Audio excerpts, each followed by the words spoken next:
পূজা আসছে বলে তো আমার টেবিলটাকে আমি সুন্দর করে রং করে ডিজাইন করে নিয়েছিলাম। তারপরে ভাবলাম টেবিলের উপরে কিছু ছোট্ট ছোট্ট ফুলদানি রাখলে খুব সুন্দর লাগে, যেহেতু আমি মাঝে মাঝে কিছু ছোট ছোট ফুল রাখি টেবিলের উপরে।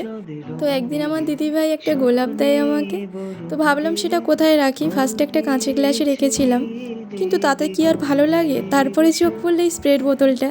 এটা আমি কী কারণে নিয়ে এসেছিলাম আমার ঠিক মনে নেই।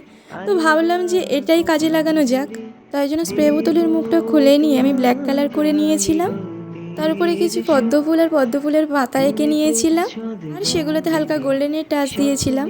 তবে হ্যাঁ, স্প্রে বোতলের মুখটা খোলার সময় একটু বড়দের হেল্প নিও, কারণ হাত কেটে যেতে পারে। আমার হাত কেটে গেছিলো, তাই বলে দিলাম। তো এইভাবে তৈরি করে নিয়েছিলাম ফেলে দেওয়া স্প্রে বোতল দিয়ে একটা সুন্দর ফুলদানি। এবারে দেখো এই ফুলদানিতে গোলাপটা দিয়ে কত সুন্দর দেখতে লাগছে না?